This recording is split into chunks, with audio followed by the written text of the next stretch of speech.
முக்கியமான ஒரு விஷயம் அதை கடந்து இப்ப நம்ம வந்து அங்கே நடந்து கொண்டிருக்கக்கூடிய இந்த போராட்டங்கள் பற்றிலாம் பேசணும். இந்த தலைமுறை கிட்டத்தட்ட 36 ஆண்டுகள் இந்த உச்ச தலைவராக அவர் இருக்கிறாரு.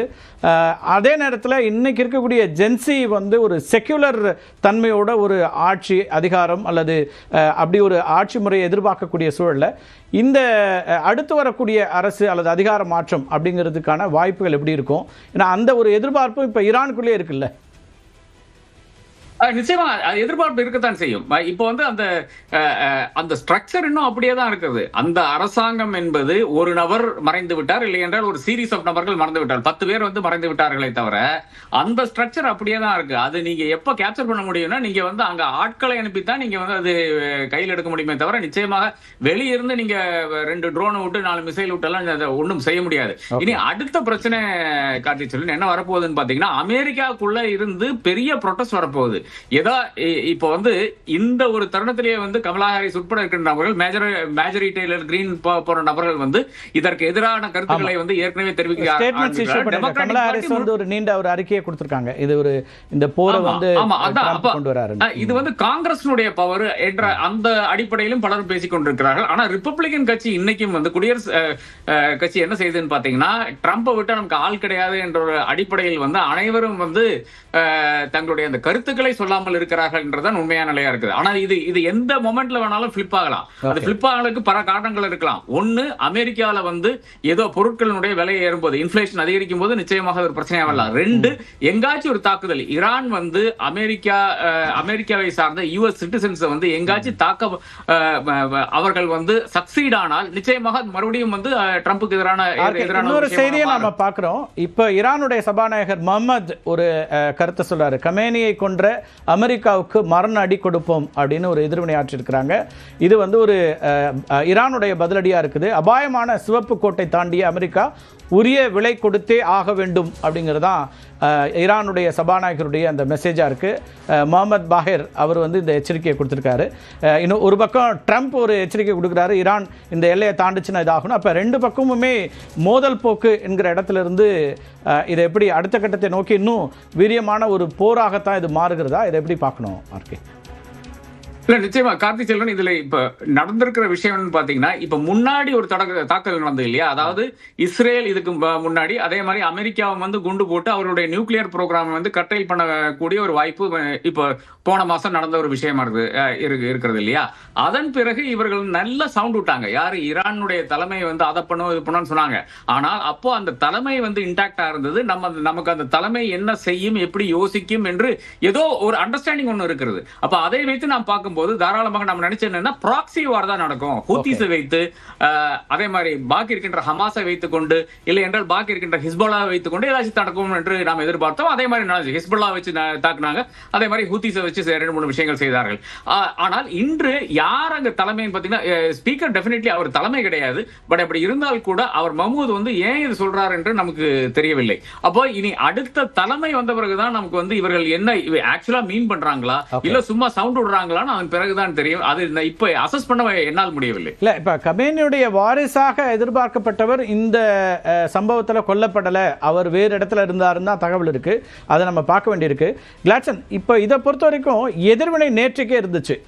அமெரிக்காவும் இஸ்ரேலும் தாக்குதலை நடத்தின உடனே அமெரிக்காவுடைய பேஸ் எந்தெந்த கண்ட்ரிலெல்லாம் சுற்றி இருக்குதோ, அது துபாயா இருக்கலாம், அபுதாபியா இருக்கலாம், குவைத், அதே போல மற்ற நாடுகள், கத்தார், இங்கெல்லாம் ஒரு அட்டாக் அவங்க நடத்துனாங்க. இந்த நாடுகள் மீது இல்லை, ஆனால் அங்கே இருக்கக்கூடிய அமெரிக்க பேஸை நாங்கள் அட்டாக் பண்ணுறோம்னு அட்டாக் பண்ணாங்க.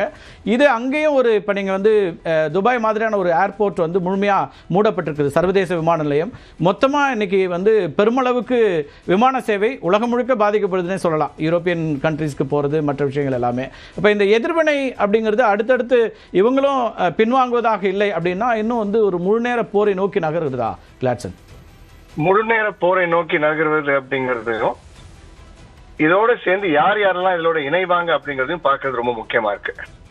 ஏன்னா ஏற்கனவே சைனாவும் ரஷ்யாவும் எதிர்ப்பு தெரிவிச்சிருக்காங்க. நேரடியாக அவர்களுடைய தொடர்பு இல்லை அப்படின்னாலும் ஈரானுக்கு அவர்களுடைய அனுசரணை கண்டிப்பா தேவைப்படுது. அவங்க கொடுத்தே தீருவாங்க. ஏன்னா எண்ணெய் வளங்கள் ஈரான்ல நிறைய இருக்கிறது நமக்கு தெரியும். அடுத்தது இந்த கட் ஆஃப் அப்படின்னு சொல்றது, இந்த ஐசோலேஷன் அப்படின்னு சொல்றது, எந்த அளவுக்கு அமெரிக்கா மற்றவங்களை வச்சு ஈரான் ஐசோலேட் பண்ணுதோ அதே மாதிரிதான் ஈரானும் மற்றவர்களை தனிமைப்படுத்த வைக்கும். இந்த நேரத்துல பாத்தீங்கன்னா ஈரானை விட்டு வெளியே போனவங்க, ஈரான் அந்த கோலிஷன்ல இருந்து வெளியே போனவங்க எல்லாருமே ஈரான் மேல ஏதோ ஓரளவுக்கு ஒரு பரிவு காட்டுறதுக்கான நேரம் வந்துருச்சு இப்போ. அதனால ஒரு நீண்ட போரை தான் நம்ம சந்திக்க போறோம். உடனடியாக அது நிக்காது. குறைஞ்சது ஒரு வாரத்துக்கு அப்புறம் தான் நமக்கு தெரிய வரும் என்ன சிச்சுவேஷன் அப்படின்னு கொஞ்சம் தெளிவு வரும். அது வரைக்கும் இப்போதைக்கு இந்த போர் நிக்கிற மாதிரி தெரியல. மற்றபடி பல்வேறு விஷயங்கள் இந்த அதிகமான தாக்கங்கள் நடக்காம இருக்கணும்னா இப்போ அமெரிக்கா உடனடியாக இந்த குண்டுமணி மழை பொழிவதை நிறுத்தணும். அடுத்தது இந்த 3 அடுக்கு அயன் டோம் சொல்றாங்க இல்லையா? ஆமா.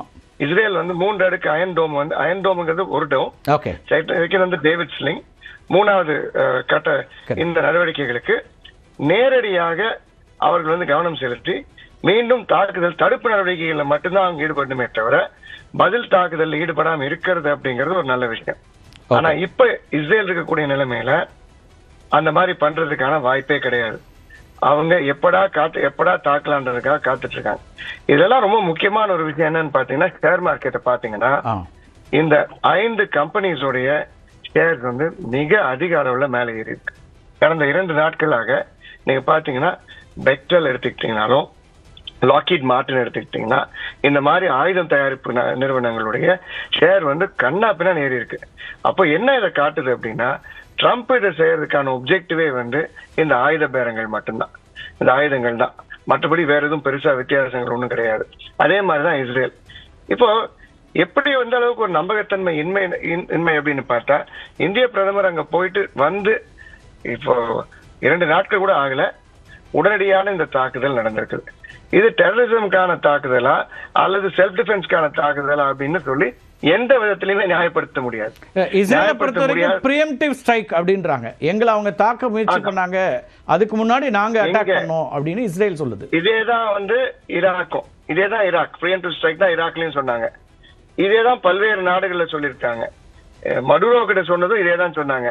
இது எல்லாமே பிரிஎம்டிவ். அப்ப பிரிஎம்டிவ் அப்படின்னா நாளைக்கு டெல்லியில கூட தாக்குதல் நடத்த முடியுமே, இதானே அர்த்தம். 2 நியூக்ளியர் ஸ்டேட்ஸ் ஒரு நான் நியூக்ளியர் ஸ்டேட் அடிக்கும் பொழுது என்ன வேண்டா அவங்க சொல்றதுக்கு கதையை தெரிவிக்கிறதுக்கான வாய்ப்புகள் இருக்கு.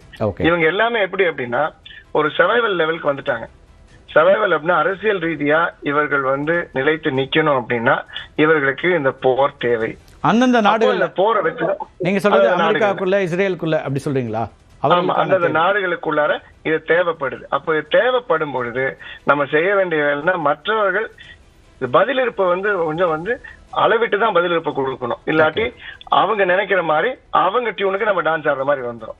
அதனால இது ரொம்ப கவனமா கையாள வேண்டிய விஷயமா தான் நான் பாக்குறேன். ஓகே.